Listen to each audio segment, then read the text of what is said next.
Shell fabric, অনেকে top ফেব্রিকও বলে। আর ভিতরে পার্টে হইল লাইনিং। হ্যাঁ, এখন আরেকটা আছে ইন্টারনাল লাইনিং, বুঝতে পারছেন?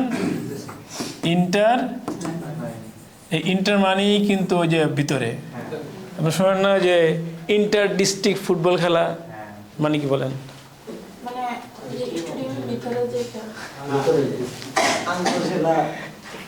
এক জেলার সাথে আর এক জেলার খেলা, ইন্টার ডিস্ট্রিক্ট, ইন্টার স্কুল এক স্কুলের সাথে আর এক স্কুলের, ঠিক আছে?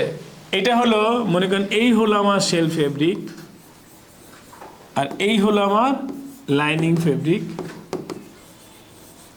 এর মাঝখানে আরেকটা যদি থাকে সেটাকে আমরা বলি ইন্টার লাইনিং।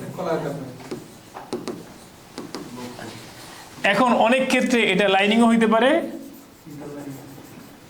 শেলও হইতে পারে। এমন হইতে পারে দুইটাই শেল, মাঝখানে একটা লেয়ার দিয়ে দেওয়া হলো ইন্টার লাইনিং, আবার উপরে শেল, যেমন এই যে আমার এটা উপরে এটা শেল, এই সাইডে লাইনিং, ভিতরে কিন্তু ইন্টার লাইনিং আছে, এটা মোটা। ঠিক আছে, ইন্টার লাইনিং সাধারণত ফেব্রিক, ইন্টার লাইনিং হলো নন ওভেন। নন ওভেন আলোচনা করছিলাম না আমরা?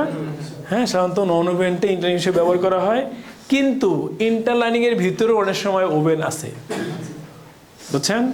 উইভিং করাও অনেক পাতলা ফেব্রিক আছে, সেটার উপরে আবার এক ধরনের কোটিং করে দেওয়া হয়, সেটাও inter lining. So inter lining মানে যে 100% নন ওভেনই হবে এটা কিন্তু আবার না, বুঝতে পারছেন?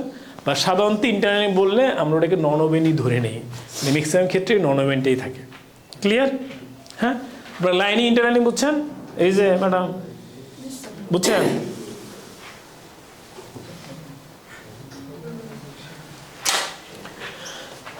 আচ্ছা, সো এই পর্যন্ত ক্লিয়ার হইলে আমরা নেক্সট পার্টে যাই। হ্যাঁ।